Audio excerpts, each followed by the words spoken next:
QAD News 8, this is WQAD This Week. Good morning. It's Sunday, February 26th. Thank you for joining us for News 8 This Week. I'm Jon Diaz. The Surface Transportation Board could issue its decision on the Canadian Pacific Kansas City Southern Railroad merger as soon as tomorrow. That marks the end of a 30-day waiting period after the final environmental impact statement was released. News 8's Jenna Webster breaks down why that report found the merger's impact to be minor. For over a year now, a potential merger between Canadian Pacific and Kansas City Southern has been met with pushback.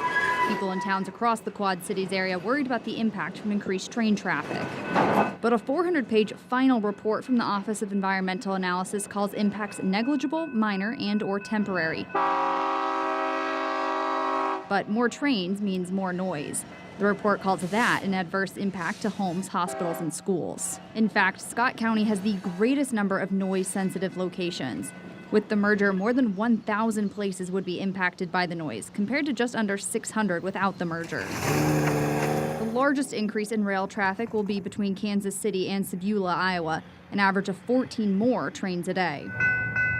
A study of just under 300 crossings found that, on average, delays will increase by 0.7 of a second. But it did say delays at Perry Street in Davenport would increase by 5.5 seconds. The largest incident increase would be between Muscatine and Ottumwa, where incidents are expected about every 2 years instead of about every 9. It also found there'd be more hazardous materials transported on 5,800 miles of rail lines in 16 states, including Iowa and Illinois. However, it anticipates the risk of a hazardous material release to remain low, only increasing by 1 or 2 instances per year. Canadian Pacific had agreed to pay settlements to several Iowa cities that would face the highest increase in train traffic. The report recommends the Surface Transportation Board require the new rail company hold to those agreements. Jenna Webster, WQAD News 8.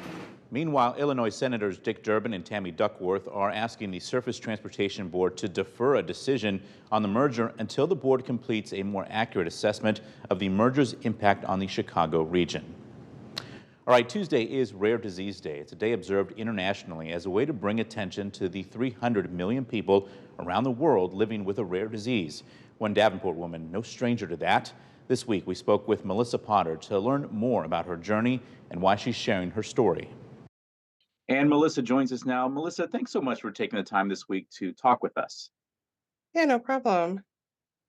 First question really is, tell me about this journey that you've been on, obviously now several years in the progression here. I was diagnosed about 2.5, almost, I guess, 2.5 years ago. When I first found out about it, it was definitely shocking, but I was having a lot of headaches and I kept going back and forth to my doctor to about my headaches, to the point where I wasn't even functioning. It got so bad that I was like, I'm not living a life anymore. And so they finally decided, let's just rule some things out. Let's do an MRI. I mean, that's where we should start since you're complaining of headaches. I'm like, okay. The doctor came in and he sat down. He just stared at me for a little bit. And I was like, oh my God, what is happening? He's like, well, we found something. And I think after that, I just kind of like melted. I don't know quite what happened. I know he told me you found something. It was in the brain. We need to refer you to Iowa City. So we're going to go from there. You're going to meet with a neurosurgeon. I was like, okay, things just got real. And then they said they were going to take some blood work. It's very rare, but I'm sure you don't have this, but we always like to double check. So we take blood work. And I was like, okay, I guess I probably don't have this then. And of course, that night, the neurosurgeon called me directly. And I was like, again, things are getting real if the surgeon's calling you directly.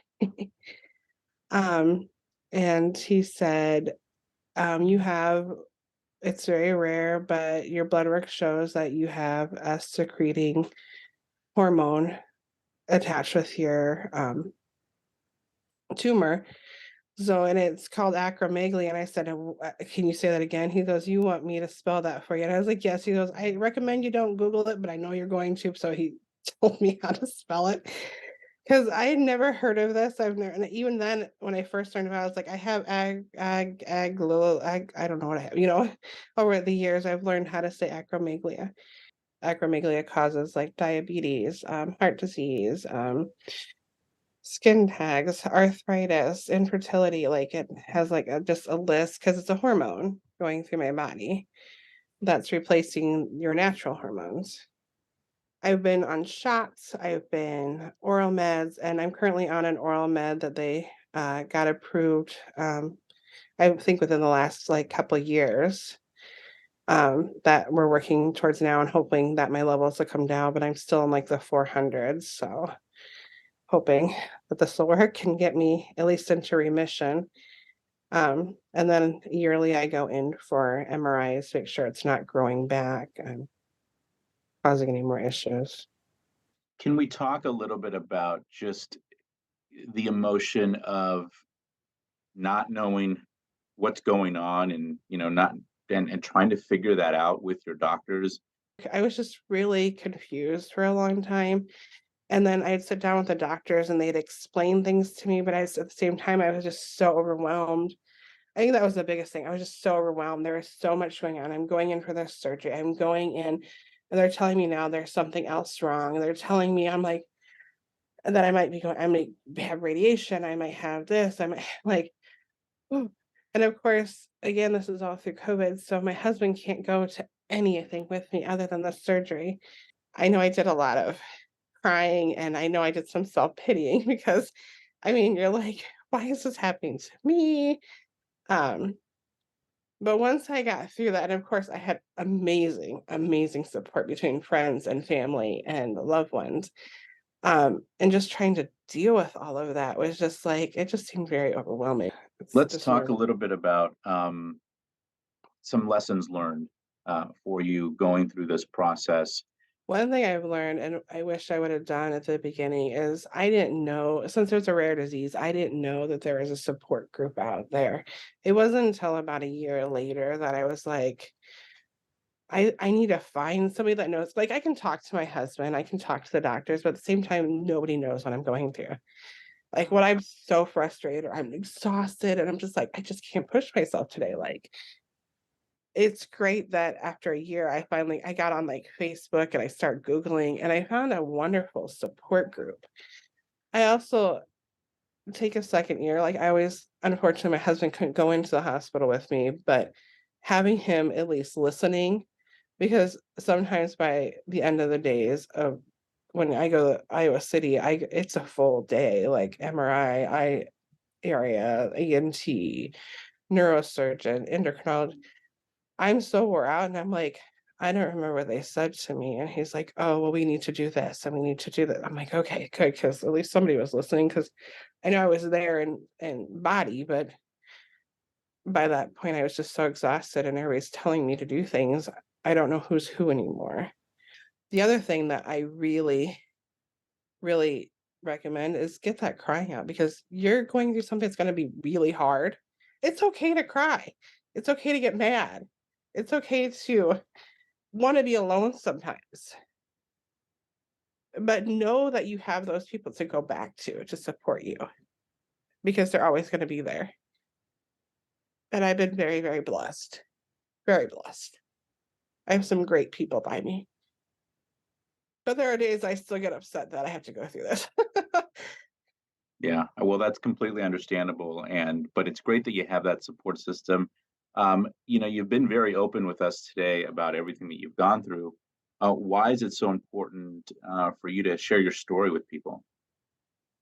Because I didn't know what was going on. I didn't know to ask any of these questions. And I'm hoping that by sharing some of the things that I went through as like the headaches and all the different things that were starting to show up that maybe somebody else is like, "Oh, I'm kind of seeing that too. Maybe I should ask about it because I would have never asked." So I'm hoping by sharing my experiences and showing my story that maybe even if it's one person, I could help that person through it. Melissa Potter, thanks so much for taking the time this week. No problem.